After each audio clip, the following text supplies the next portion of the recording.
Hello everyone, back again with another card.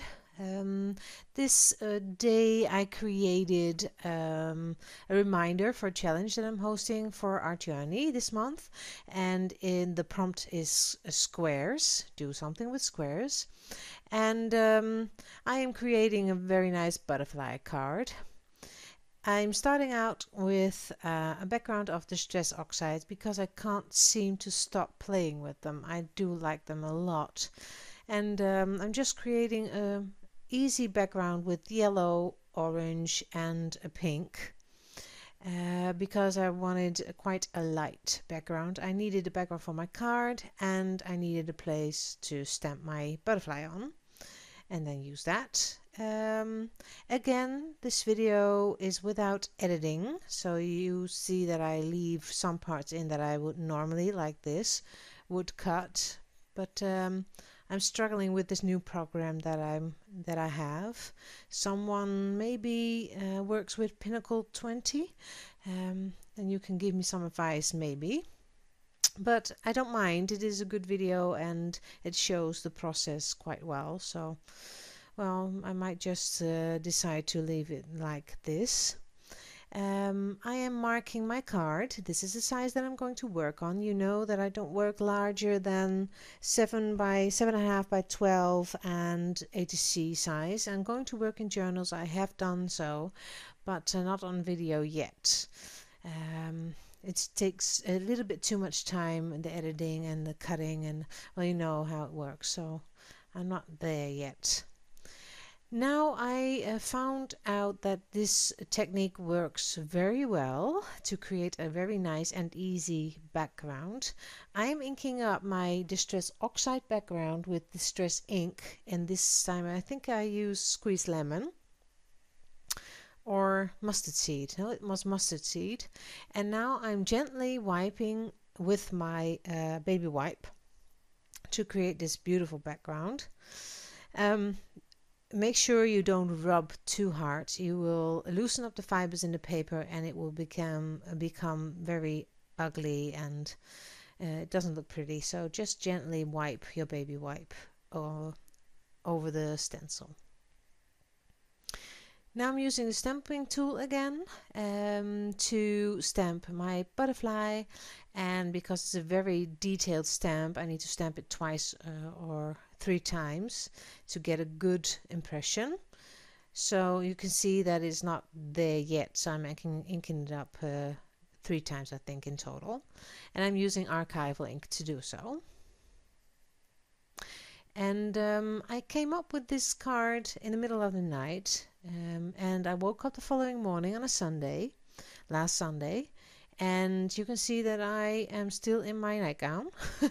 So I just decided to create it immediately so I would not lose the idea. Now I'm marking 1 centimeter to create a grid of squares 1 by 1 centimeters. So it's a little bit less than half an inch. Well, yeah. Now I'm marking it up where the butterfly is so I can cut it later easily. Horizontal lines, vertical lines, and then you're done. It's a bit of a work, but it will create a nice card in the end. And that's the negative part of not cutting or editing your video. It takes a while to get through this stage.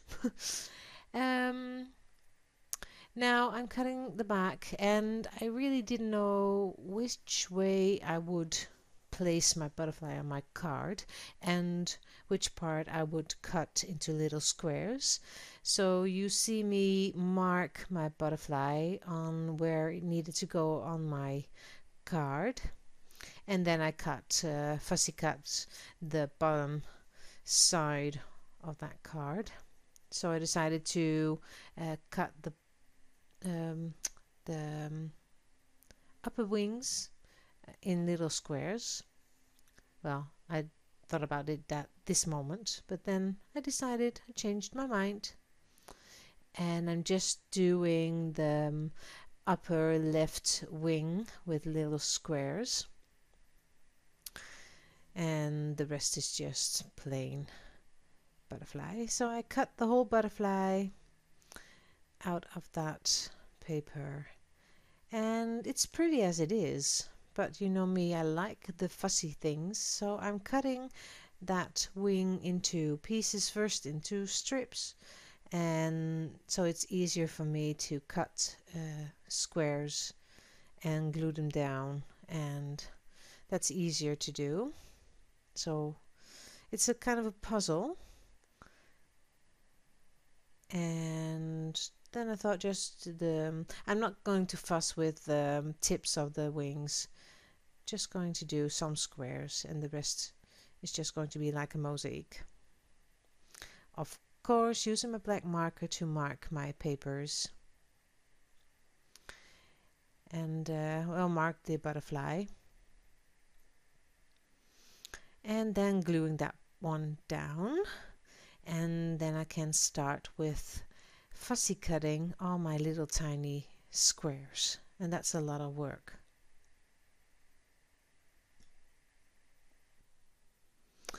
Now you see that I started with the wings, and I glued most of the squares down, and now I am working on the last few pieces, and it really looks nice. I think you can't see them that well, but I will work on that in the end,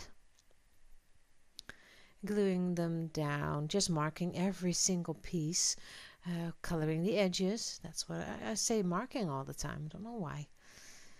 And I like that pink glue stick because I can see where I've put the glue, so I can see that I can cover everything and don't miss a spot.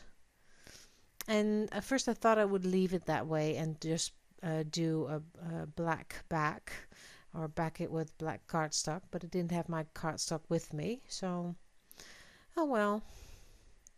Now I'm using this stamp from the new stamp sheet, a very pretty stamp sheet. You've seen me work with that in one of my latest videos, the funky little weird colorful page that I did.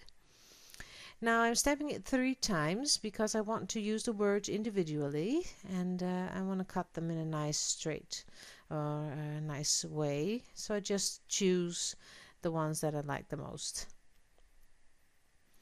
And really struggling with the placement because the sentence is a bit large, and it has these large words like wings already and fly.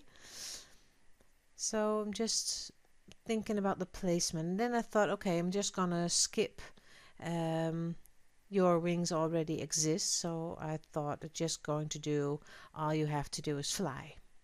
It's just fine, isn't it?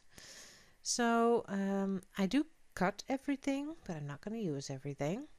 Well, first, I didn't know that I was changing my mind yet.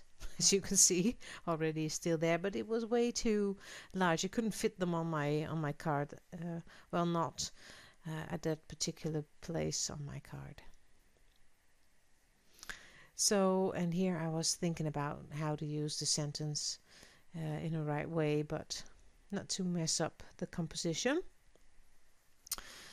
And by the way, it really doesn't matter, does it? If you've got a good story about your project, you can get away with anything. That's, well, in my opinion, that's the way with art.